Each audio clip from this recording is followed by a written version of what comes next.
So welcome. I'm having, seems like nothing I do. And you would think I would have this down by now because I do this so often, but something always decides to go kind of wonky. And so hi, I'm Diana Adkins, and tonight I'm going to be talking about, I was thinking about it, my person that I was going to interview disappeared. And I think I'm going to do the next four, starting tonight. I'm going to talk about the four agreements because they were really popular a long time ago. And then a lot of people have read them. And yet not everybody, well, one, you've probably forgotten about them, but two, they're really worth remembering and using and embodying in our lives. And so, but first, because I've had a day, everybody close your eyes with me. We're going to do a quick centering. So breathing in, just getting here and now, wherever you are, whenever you are. And as you're inhaling, imagine inhaling back to you all the energy that you have lost or leaked or given away in the last day, 36 hours. So it's pretty easy. You just kind of imagine it coming back to you on the inhale. I usually run the movie like today. Oh my God, New Mexico, taxation and revenue. Breathe that energy back. So breathing your energy back. And now while you're inhaling your energy back, start to exhale any energy that you took on that's not yours, or you don't need, or your mind made up and it's not even true. Breathe that out. So you're breathing in your energy, breathing out what doesn't serve you from being right here, right now.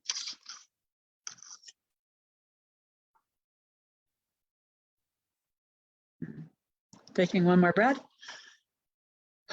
And thank you. I needed that today.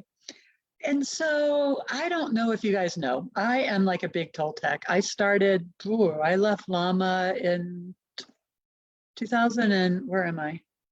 Oh, shoosh, 2000. No hands to it. And I started working with the Toltec work. I first was a student, then I became a teacher, a minister, a bunch of stuff, a coach, or author and all of that. And I'm a really big committed Toltec. I am in Don Miguel Ruiz's kind of lineage of teachers. The people I studied under were his direct apprentices. So Heather Ash is one of them, Raven, there's a lot of people I've studied with. I've also studied with Miguel and all of his sons. And so just a quickie on the Toltecs. So the Toltecs were men and women of knowledge that kind of gathered together and chose to work together. So they're not like the Maya or the Aztecs. They weren't a big tribe, let's say, and they weren't all the same people. And so they were people that chose to work together, and they started Teotihuacan, which is in Mexico. It's northeast of Mexico City a little bit. By bus, it takes you about an hour to get there in traffic. And they focused a lot on awareness and perception. In fact, hugely on awareness and perception. And early on, Miguel taught that Toltec meant men and women of wisdom and knowledge. And so their whole focus was that awareness and that perception. And they studied themselves, they studied their environment, they studied the people around them, and they did what we used to call, they noticed how people dream reality, okay? We even talked about the dream of the planet, where the whole planet might be dreaming something, or the dream of a country. Like the United States, it used to be the quote American dream was if you were white and able to, you went to college, you got married, you had your 2.2 kids, you find a house, mortgage yourself to the hilt, work until you dropped, and this is Diane's take on the dream, and then retire when you could then start enjoying life. I didn't agree with any of that dream, so I did it a little differently. but it's the Toltec path. It's all about that awareness and perception. And really, every one of us has that dream going on. And the thing about dreams is some might be true and some might not be true. The Toltecs are also very, very similar to some like Tibetan Buddhism and other spiritual traditions. Miguel is really interesting, and I wish I could remember which book he wrote more about this on, but he was going to be a doctor, or he became a doctor, and he was following the whole traditional doctor's thing in Mexico, and then he had this really serious accident.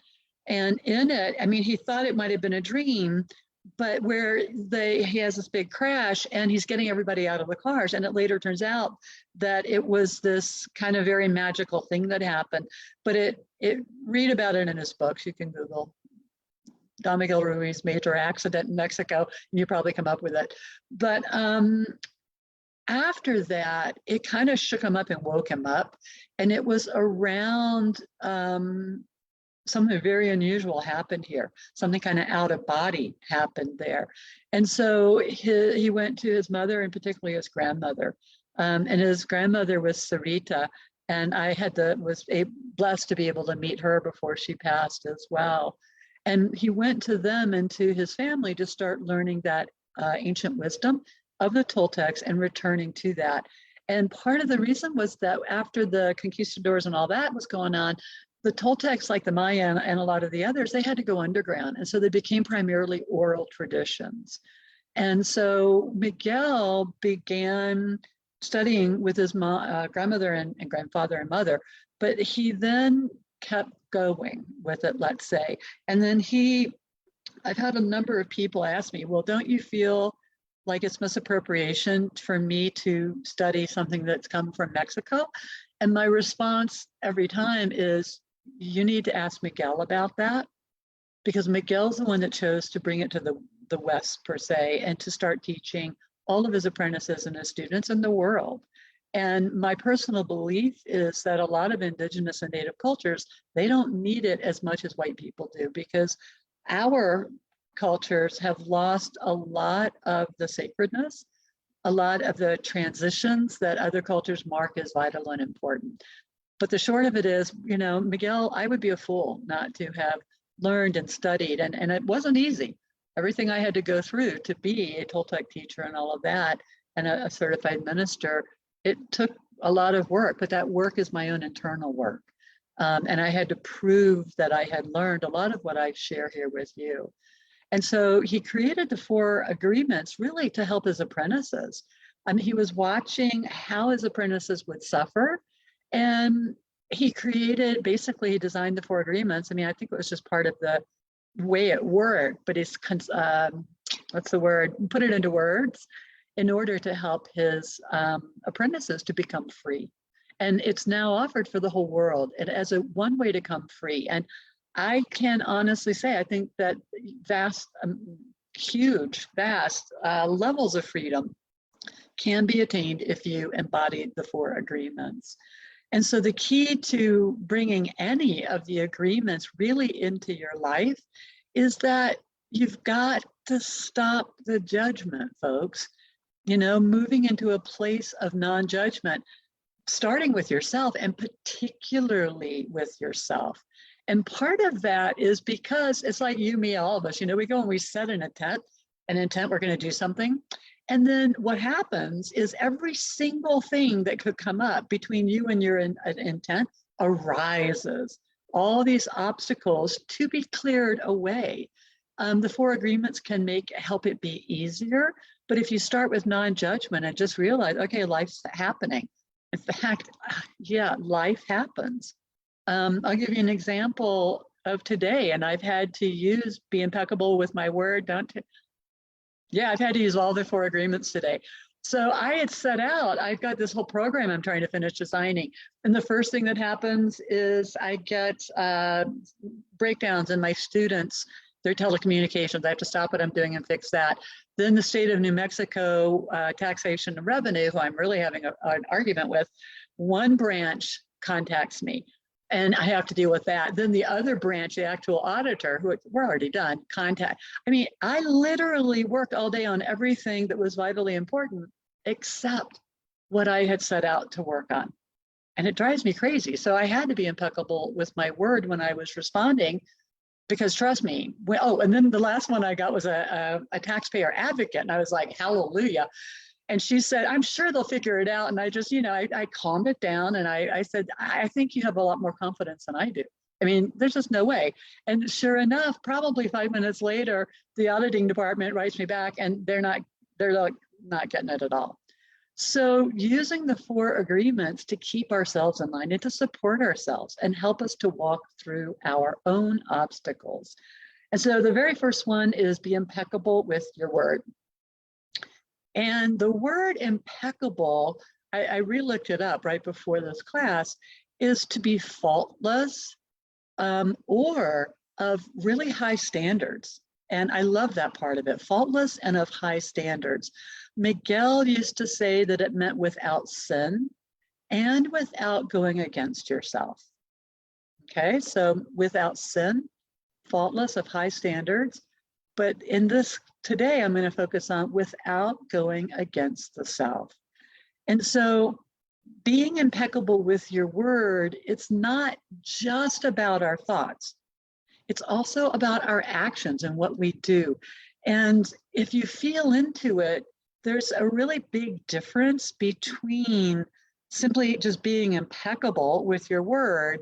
There's that versus what so many of you do is you try to be perfect. I can't tell you how, I mean, oh my God, I would say 80% of all students that I've worked with, and that's a lot in my 20 years, that idea of perfectionism is huge. So many people come in with that. But it's also helpful to ask, whose idea is this? When we try to be perfect, if you really look and really pay attention, you're not just having your idea of perfection. You've got your mothers, your grandmothers, your society, your religion, the politics. I mean, everything that can get in the way will get in the way. And so it's around being impeccable, of the highest standard in both your thoughts and your actions. And understanding that if you have that whole perfectionist inside of you, that it's just an idea of it.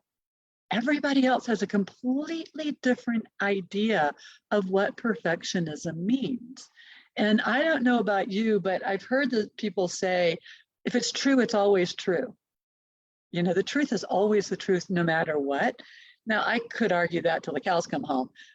But things like gravity, I mean, it's true on Earth, it might not be, it's not true on the moon in the same way. But since every single human being, you could take one idea of what perfectionism is, some aspect of it, and everyone you talk to will have a completely different idea about it. And so the truth is, your ideas of perfectionism are subjective and they're only about you. And then how you judge both yourself and other people. Hang on. And so this is why this agreement of being impeccable with your word is so really important, because it's about being impeccable with your words, your actions, yourself, and leave everybody else alone. I always like to say, Byron Katie has a great line that I teach is, there's your business, God's business, and other people's business. And the only place you and I should have our noses is in our business. It's like, leave the rest of them alone. We can't, I mean, it's not ours to process and it's their stuff. So we just stick with our stuff. Really helpful if you'll do that. Or what one of my students said the other night, like, you can look at stuff and go, not my circus, not my monkeys. Because we've all got our own circus of monkeys happening right here that are more than enough to deal with. And so working with all of the agreements, but in really this one, it requires self-honesty. Self-honesty. And it's about being honest, being completely honest to yourself. You don't have to tell anybody else unless you want to, but being really honest about where you're at, who you are. And where understanding that where you're at changes through a day. You might be great in the morning and not so great in the evening. And it's not just what you say, it's your energy and everything. So self-honesty is just being honest with yourself about where you're at in the moment. And so it's sort of like, people will use a map to get from around. But the thing is, let's say you're heading out and you need that map. The first thing you need to know is, where am I? Okay, I'm sitting here right now in Taos, New Mexico. And where do I want to go? I want to go, let's say I'm going to Albuquerque. The thing is, just like with a map, you have to know that self-honesty means knowing where you're at. I like to say there's a book by Kurt Vonnegut, maybe Skinny Legs and All, where you're at, the good, the bad, and the unusual. It's okay. And then where do you want to go?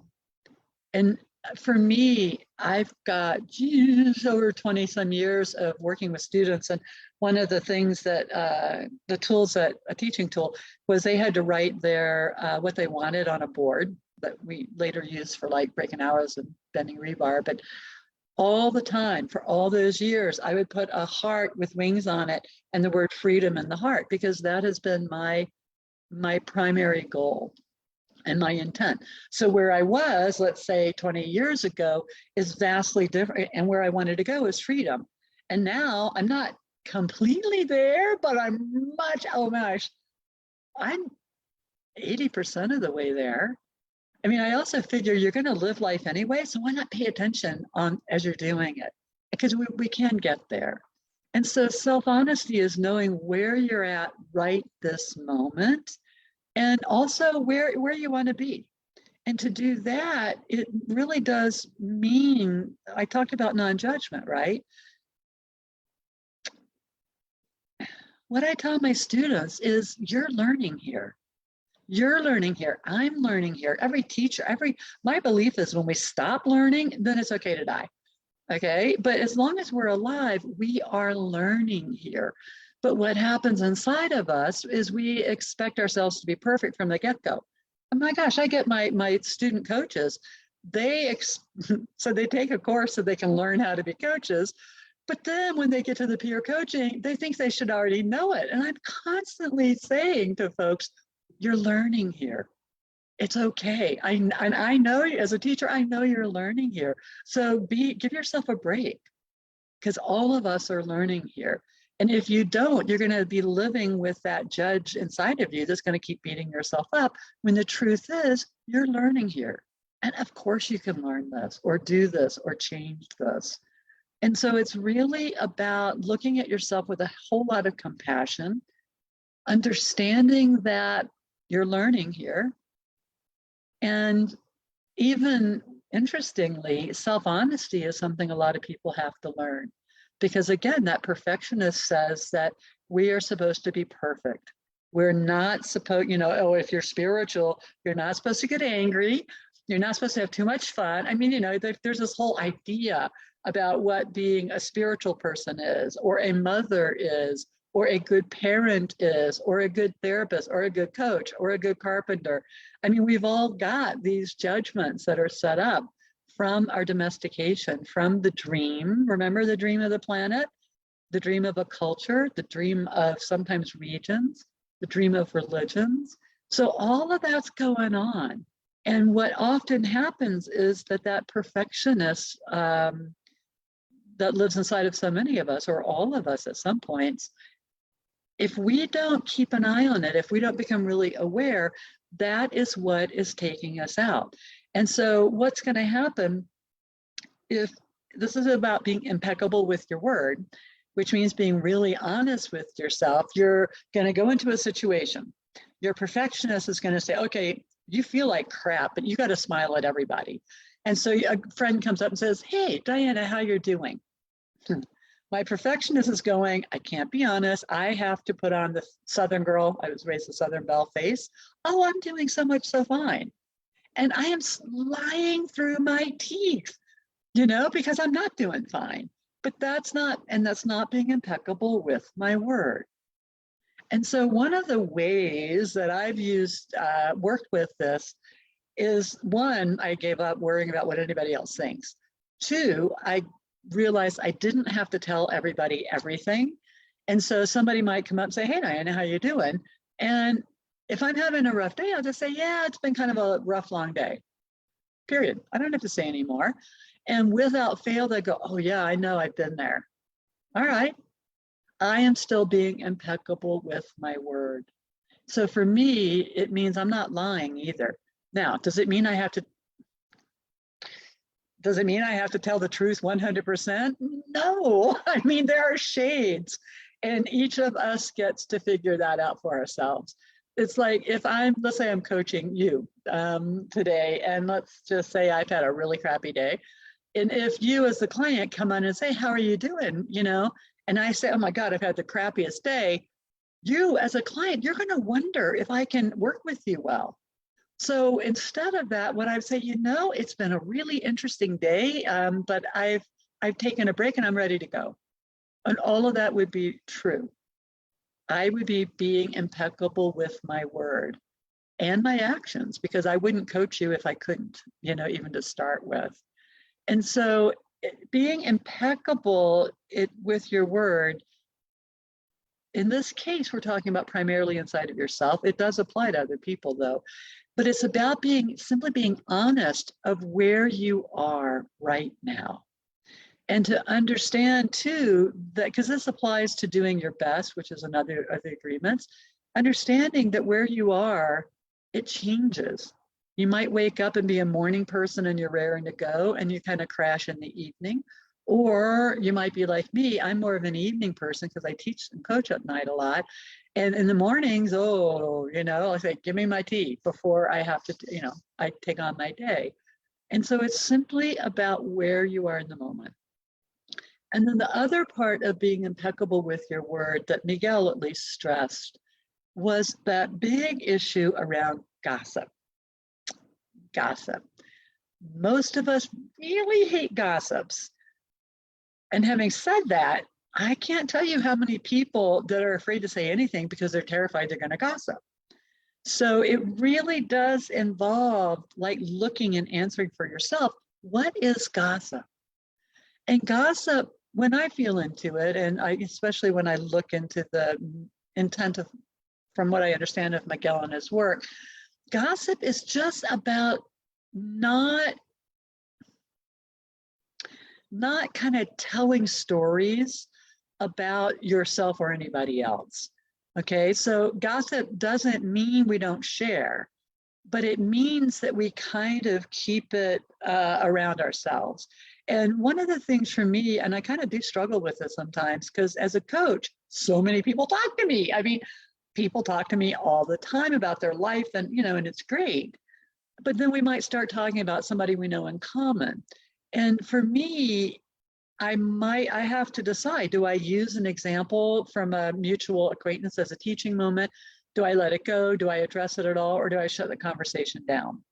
And so there's a quote by Socrates that I really, really like that I use, and I think you should too. And the quote is it true? Is it kind? And is it necessary? Is it true? Is it kind? And is it necessary? And I am not saying I never gossip. I can say that I'm just trying my very best to be as impeccable with my word as I can. I also can, work around that because I know I can share an example of a situation without naming names. So nobody, and I mean like no way anybody would know who I was talking about. Again, as an information or a sharing or like teaching moment. And we all have teaching moments as a descriptive moment. But what I've also found is that most of what I say, and I gotta tell you, most of what all of you are saying, or a lot of you are saying, it's not even necessary. It's just not even necessary. So I find that I'm much quieter than, unless I'm riled up, but I'm most quiet. I'm usually quieter than the people around me because I don't have that need to get stuff out in the same way. I have no real need to gossip. And when I do, and this does not excuse it, in my opinion, I'll say, oh, I'm going to gossip a little bit here. And at least I'm still being impeccable with my word because I am owning, I am getting ready to gossip here. But gossip is one of the places where so many people step out of their integrity. And so we will gossip to make others wrong and ourselves right. We will gossip to shame other people, to make ourselves look better. We will gossip. I mean, those are some of the biggest reasons, you know, the dirty little secrets that people will gossip about other people about.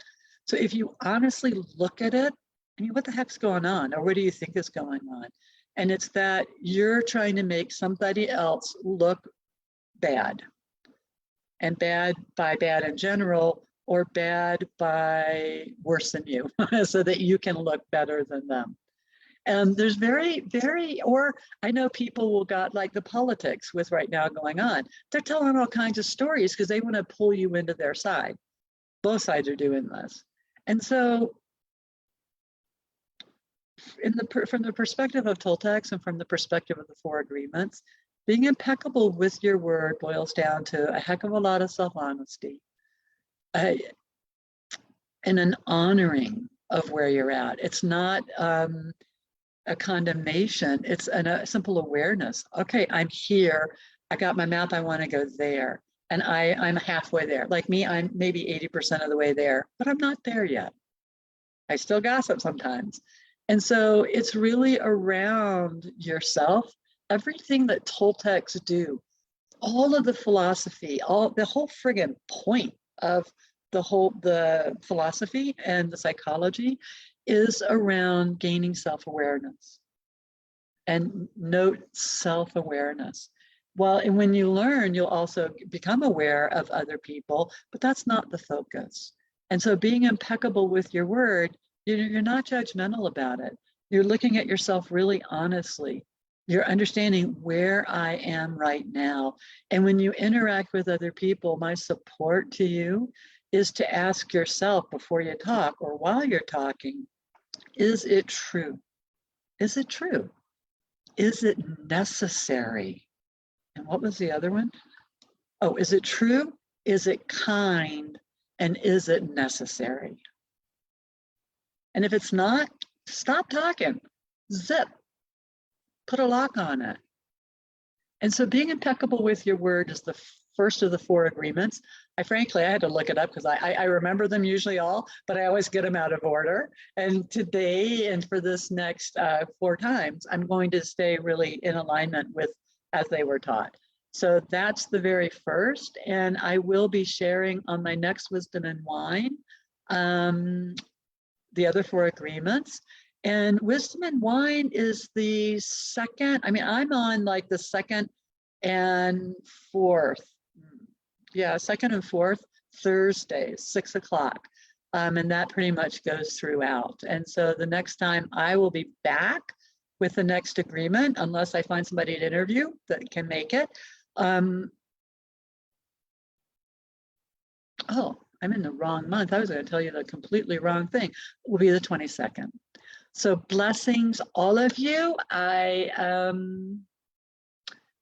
Whether you're seeing this live, or whether you're seeing it later, no worries, but really think about it and do your best to be impeccable with your word. With my blessings. Bye-bye.